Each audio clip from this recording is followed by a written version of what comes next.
ഈ ഖുസൈബിന് കിലാബില്ലേ, നമ്മൾ നേരത്തെ പറഞ്ഞ കുറേശ്ശികളാക്കിയ നേതാവ് എന്ന് പറഞ്ഞാൽ ഖുസൈബിന് കിലാബ്, റസൂലുള്ളാഹിന്റെ 5ാമത്തെ വല്യപ്പ.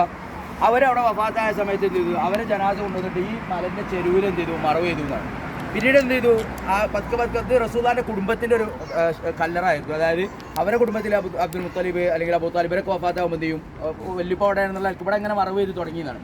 അങ്ങനെ അവരുടെ ബനൂ ഹാഷിമിൻ്റെ ഒരു ഖബർസ്ഥാനായിരുന്നു ഈ മലഞ്ചെരുവ് എന്ന് പറഞ്ഞാൽ. ഇപ്പം ഇങ്ങനെയല്ലായിരുന്നു, മല ഇങ്ങനെ ചെരിഞ്ഞു വരുന്നതായിരുന്നു. പക്ഷേ പിന്നീട് എന്ത് ചെയ്തു, സഹാബത്തൊക്കെ ഫാത്താകുമ്പോൾ അവരുടെ ഗോത്രക്കാർ മറവ് ചെയ്യാൻ സമ്മതിക്കാത്തതുകൊണ്ട് തന്നെ റസൂലുള്ളാഹിന്റെ ബന്ധത്തിൻ്റെ പേരിൽ എന്ത് ചെയ്യും, സഹാബത്തിനും ഇവിടെ കൊണ്ടുവന്ന് എന്ത് ചെയ്യും, മറവ് ചെയ്യുക. അങ്ങനെ പതുക്കെ എന്ത് ചെയ്തു, ഇതൊരു മുസ്ലിങ്ങളൊരു ഖബർസ്ഥാനായി മാറി എന്നുള്ളതാണ്.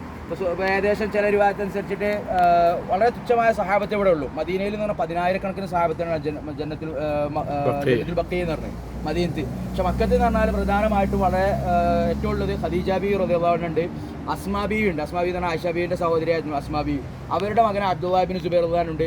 അതേപോലെ തന്നെ അബ്ദുറഹ്മാൻ ഇബ്നു അബൂബക്കർ റളിയല്ലാഹു അൻഹു. അതായത് നമ്മൾ ഇന്നലെ ആയിഷ ബീവിൻ്റെ ചരിത്രം പറഞ്ഞപ്പോൾ ആയിഷ ബീവിനെ ഇവിടുന്ന് ഒട്ടകത്തിന് ഇതിൽ കൊണ്ടുപോയി അവിടുന്ന് ഇഹ്റാം ചെയ്യിപ്പിച്ചു പറഞ്ഞ സാഹിബ് ഈ അബ്ദുറഹ്മാൻ ഇബ്നു അബൂബക്കർ റളിയല്ലാഹു അൻഹു ഉണ്ട്. പിന്നെ നമ്മൾ കേരളക്കാരെ സംബന്ധിച്ചോളം ബാഫഖീതങ്ങളുണ്ട്. ബാഫഖീതങ്ങൾ നമ്മൾ കേട്ടിട്ടുണ്ടോ? ബാഫഖീതങ്ങൾ ഇവിടെ ഖദീജ ബീവിൻ്റെ തൊട്ട് അടുത്താണ് ബാഫഖീതങ്ങളുള്ളത്. അതുപോലെ പിന്നെ ഇബ്നു ഹജർ അൽ ഹൈതമി തങ്ങളുണ്ട്. അങ്ങനെ ചില പ്രധാനപ്പെട്ട ഇമാമുമാരും സഹാബത്തൊക്കെയാണ് ഇപ്പോൾ ഇവിടെ മറവ് ചെയ്ത് കിടക്കുന്നത്. അപ്പോൾ അതിൽ ഏറ്റവും പ്രധാനപ്പെട്ടത് അസ്മാ ബീവിയും അവരുടെ മകനായ അബ്ദുല്ലാഹി ഇബ്നു സുബൈർ റളിയല്ലാഹു അൻഹുവിൻ്റെ ഖബർ ഈ കട്ടിൻ്റെ ഉള്ളിലാണ്. ഇതിൻ്റെ പ്രത്യേകത സ്ത്രീകൾക്കുള്ളിൽ പ്രവേശനമില്ല, ഞങ്ങൾക്ക് ആണുങ്ങൾക്ക് എന്തുണ്ട്, പ്രവേശനം ഉണ്ട് എന്നുള്ളതാണ്. അപ്പോൾ ഈ അബ്ദുല്ലാഹി ഇബ്നു സുബൈർ റളിയല്ലാഹു അൻഹു അസ്മാ ബീവി എന്ന് പറഞ്ഞാൽ അസ്മാ ബീവിൻ്റെ ഒരു പ്രത്യേകത വെച്ചാൽ ഒന്ന് അബൂബക്കർ സിദ്ദീഖ് റളിയല്ലാഹുവിൻ്റെ മൂത്ത കുട്ടിയാണ് അസ്മാ ബീവി. അതായത് മൂത്ത കുട്ടി മീൻസ് ആയിഷ ബീവിൻ്റെ ജ്യേഷ്ഠത്തെയാണ് ഈ അസ്മാ ബീവി എന്ന് പറഞ്ഞത്. അസ്മാ ബീവിന് മറ്റൊരു പേരുണ്ട്, ദുന്നിത്താക്ക എന്നുള്ളൊരു പേരുണ്ട്. കുറച്ച് അടുത്തേക്കുന്നുള്ളൂ, കേൾക്കുന്നില്ലേ, വെറുതെ വന്ന വേഷമാണ് പക്ഷേ എടുക്കുന്നത്. അതായത് ദുന്നിത്താക്ക എന്നുള്ളൊരു പേരുണ്ട്. 2 കയറുള്ളവൾ എന്നുള്ളൊരു പേര് ആർക്കുണ്ട്, അസ്മാ ബീവിക്കുണ്ട്. അതിൻ്റെ കാരണം വെച്ചാൽ റസൂലുള്ളാഹി ഹിജ്റ പോകുന്ന സമയത്ത് സൗർ ഗുഹയിൽ പോയി 3 ദിവസം താമസിച്ചിരുന്നു ഖുറൈശികളെ കണ്ടുവെട്ടിച്ചാട്ട്. ആ സമയത്ത് അബൂബക്കർ സിദ്ദീഖ് റളിയല്ലാഹുവിൻ്റെ വീട്ടിൽ നിന്നാണ് ഭക്ഷണം കൊണ്ടുവരിക. ഭക്ഷണം കൊണ്ടുവരുമ്പോൾ ഭക്ഷണം കെട്ടാൻ വേണ്ടി നോക്കുമ്പോൾ എന്തില്ല, കയറില്ല. അപ്പോൾ അവർ സാധാരണ അരയിൽ കെട്ടുന്ന ഒരു കയറുണ്ടായിരുന്നു, പുറത്തൊക്കെ ഇങ്ങനെ അമർന്ന് നിൽക്കാൻ വേണ്ടിയിട്ട്. ആ കയറോട് മുറിച്ചായിട്ട് 2 പീസാക്കിയിട്ടുണ്ട്. ഒരു പീസ് കൊണ്ട് റസൂലുള്ളാഹിക്കുള്ള ഭക്ഷണം കിട്ടും, മറ്റേ പീസ് അരയിൽ കെട്ടിയതാണ്. അന്ന് മുതൽ അവർ എന്താണ് ദുന്നിത്താക്ക എന്ന് 2 കയറുള്ളവൾ എന്നുള്ള പേര് അസ്മാ ബീവിക്ക് ഉണ്ടായിരുന്നതാണ്. അവരുടെ മകനായ അബ്ദുല്ലാഹി ഇബ്നു സുബൈർ റളിയല്ലാഹു അൻഹു ഇവിടെ തന്നെയാണ്. ഈ ആയിഷ ബീവിക്ക് ഒരു പേരുണ്ട്, സ്ഥാനപ്പേരുണ്ട്. ആയിഷ ബീവി ഒരിക്കൽ റസൂലുള്ളാഹിനോട് സങ്കടം പറഞ്ഞു, യാ റസൂലുള്ളാഹ്, എല്ലാവർക്കും കുട്ടികളുണ്ട്, എനിക്ക് മാത്രം കുട്ടികളില്ല. എല്ലാവരും അന്നത്തെ അറബികളൊക്കെ ഉമ്മ എന്ന് കൂട്ടിയിട്ടാണ് പേര്. അപ്പോൾ നിങ്ങൾ വേണ്ട വരുന്ന ജാഫ്, ഇപ്പോൾ നിങ്ങൾ അറിയില്ല എങ്ങനെ വെച്ചാൽ ഉമ്മു ജാഫ് എന്നാണ് പറയുക. അതായത് ജാഫിൻ്റെ ഉമ്മ എന്നാണ് പറയുന്നത്. അബ്ദുള്ള എന്ന കുട്ടിയെ ഉമ്മു അബ്ദുള്ള, അങ്ങനെയാണ്. ബാപ്പാരെ വീട്ടിൽ എങ്ങനെയാണ് അബു അബ്ദുള്ള, അബു അബ്ദുറഹ്മാൻ, അങ്ങനെയാണ് അറബികൾ വിളിക്കുക. അപ്പോൾ ആയിഷ ബീവിക്ക് നോക്കുമ്പോൾ എല്ലാവരും ഇങ്ങനെ ഓരോ കുട്ടികളെ പേര് കൂട്ടിയിട്ട് വിളിക്കുക. അപ്പോൾ എനിക്ക് മാത്രം കുട്ടികളില്ല റസൂലുള്ളാഹി എന്ന് പറഞ്ഞ സങ്കടം പറഞ്ഞപ്പോൾ റസൂലുള്ളാഹി എന്ത് ചെയ്തു, എനിക്ക് ഞാനൊരു പേര് തരാം, അബു അബ്ദുള്ള, ഉമ്മു അബ്ദുള്ള നിങ്ങൾ എൻ്റെ പേര് തന്നെ. അപ്പോൾ എന്താണ്, ആരാണ് ഈ അബ്ദുള്ള എന്ന് പറഞ്ഞ ആയിഷ ബീവിൻ്റെ കുട്ടിയായിട്ട് പറയപ്പെടുന്നത്? ഈ അസ്മാ ബീവിൻ്റെ മകൻ, അതായത് ജ്യേഷ്ഠത്തിൻ്റെ മകനെ അബ്ദുള്ള എപ്പോഴും ഈ ആയിഷ ബീവി വളർത്തിയിരുന്നത്.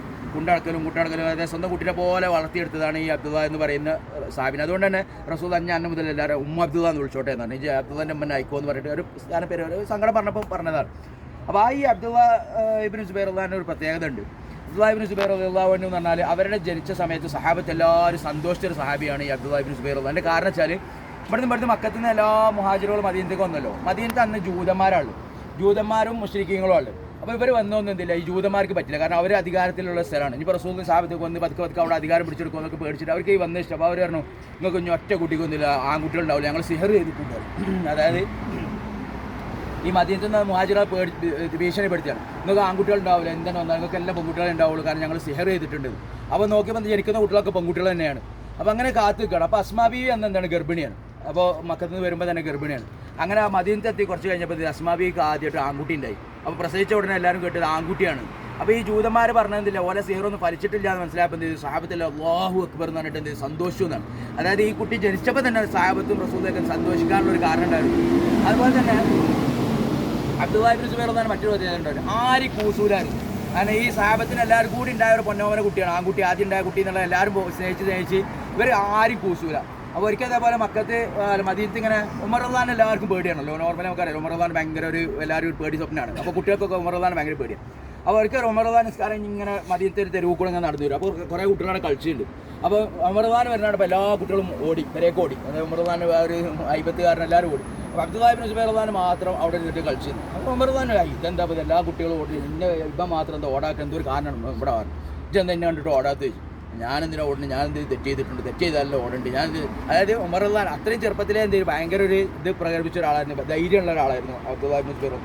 അതുകൊണ്ടാണ് മുആവിയ റളിയല്ലാഹു വഫാത്തായപ്പം ഈ യസീദ് അതായത് ഹുസൈൻ റളിയല്ലാഹു കൊന്ന യസീദ് ഭരണം ഏറ്റെടുത്തപ്പോൾ അബ്ദുല്ലാഹ് ഇബ്നു സുബൈർ റളിയല്ലാഹു ഞാൻ അംഗീകരിക്കൂല, നമ്മൾ ആരും അംഗീകരിച്ചാലും എന്ത് ചെയ്യില്ല, യസീദിനെ അംഗീകരിക്കൂല. എന്നിട്ട് അവർ കുടുംബക്കായിട്ട് മക്കത്തേക്ക് വന്ന് മക്ക എന്ത് ചെയ്തു, സ്വതന്ത്രമായിട്ട് പ്രഖ്യാപിച്ചു. അവരാണ് ഞാൻ ഇന്നലെ പറഞ്ഞില്ല കാബ പുനർനിർമ്മിച്ചു എന്നൊക്കെ പറഞ്ഞ് ഈ സുബൈർ റളിയല്ലാഹു ഭരിക്കുമ്പോഴാണ് കാബ എന്ത് ചെയ്ത് ഇബ്രാഹിം നബി ഉണ്ടാക്കിയ മാതിരി ഇങ്ങനെ ആ സൈഡ് ഇങ്ങനെയാണ് രണ്ട് മൂലയും ഇങ്ങനെ ഒരു ഇതായിട്ടുണ്ടായി.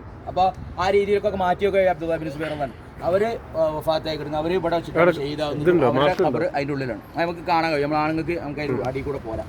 അപ്പോൾ അസ്മാ ബീവിയും അബ്ദുല്ലാഹ് ഇബ്നു സുബൈറുമാണ് ഈ ഭാഗത്തുള്ള ഏറ്റവും പ്രധാനപ്പെട്ട ആളുകൾ എന്ന് പറയും. ഇനി ഖദീജ ബീവിയും റസൂലുള്ളാഹിന്റെ മൂത്ത കുട്ടികളുണ്ട്, അബ്ദുള്ള എന്ന് പറയുന്ന കുട്ടി, അതേപോലെ ഖാസിം. ഈ രണ്ട് കുട്ടികൾ പേര് ഖാസിമാണ്, അബുൽ ഖാസിം എന്നാണ് റസൂൽ അറിയപ്പെടുന്നത്. അപ്പോൾ ഈ ഖാസിം എന്ന കുട്ടി, അബ്ദുള്ള എന്ന് പറയുന്ന കുട്ടി റളിയല്ലാഹു അൻഹും, അതേപോലെ ഖദീജ ബീവി, മറ്റുള്ള അബ്ദുറഹ്മാൻ അബൂബക്കർ റളിയല്ലാഹു അബ്ദുറഹ്മാൻ എന്ന് പറയുന്ന കുട്ടി സഹാബിയാണ്. ഇവരൊക്കെ ഉള്ളതും ആ ഭാഗത്താണ്. നമ്മൾ ഞാൻ ആ ഭാഗത്തേക്കാണ് പോകട്ടോ. അതിൻ്റെ മുമ്പ് ഏതായാലും ചെറിയൊരു നമ്മൾ തുടങ്ങി വെച്ചുകൊണ്ട് ഒരു ചരിത്രം രസകരമായിട്ടുള്ള ചരിത്രം പറഞ്ഞുതരാം. അതായത്